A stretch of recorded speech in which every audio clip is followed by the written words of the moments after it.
Assalamu alaikum everyone, welcome to Amazed by the Quran, a series in which I try sharing with you things I find amazing about the Quran. And today inshallah I'll share something with you about how Allah gives us universal lessons in the course of just telling a story.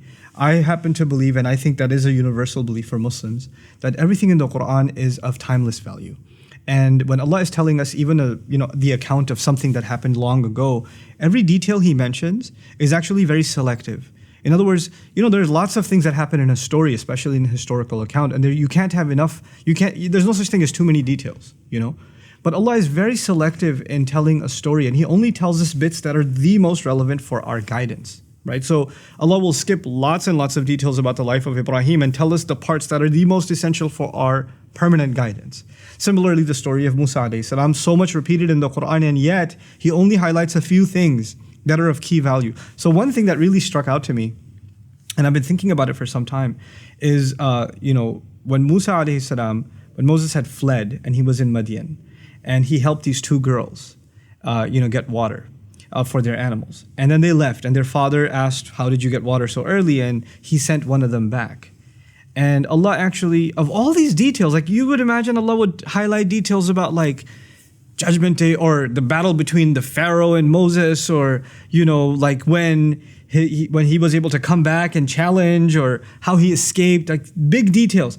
But in the middle of all of that, in the final revelation of Allah, Allah takes the time out to mention this little, what seems like a minor detail. وَجَاءَتْ إِحْدَاهُمَا تَمْشِي عَلَى اسْتِحْيَاءٍ.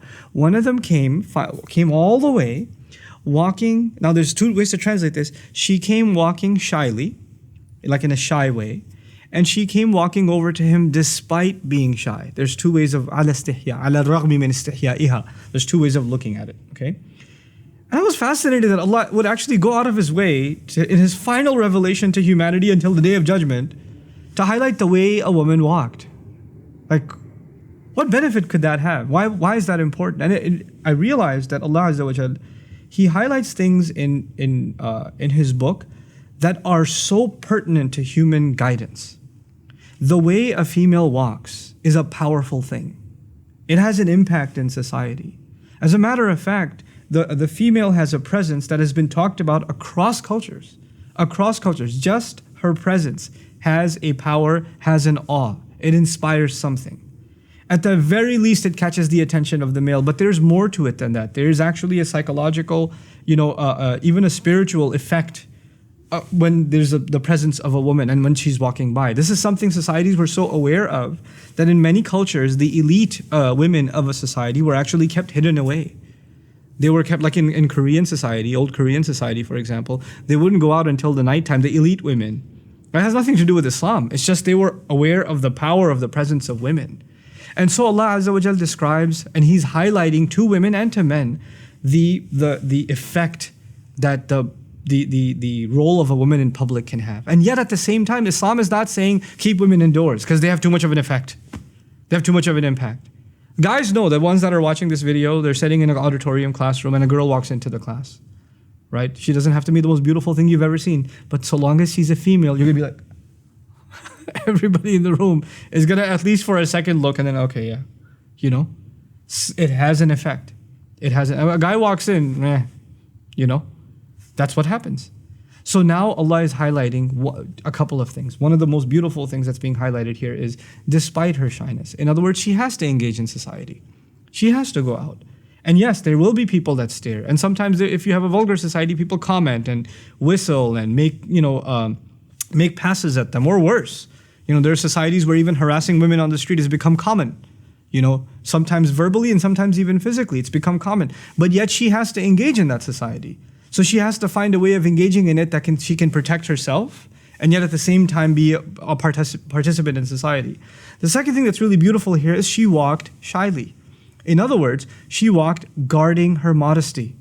She realized that she has a presence, and she realized that this is something that has an impact on others. It's not just about her, it's actually about recognizing the presence that she carries. And so she walked in a way that is shy. She walked in a way that is not showing off, or is not provocative as to get the attention. And she's walking over to a young man, as a matter of fact, in this case, ala istihya, A female must recognize the power that she has.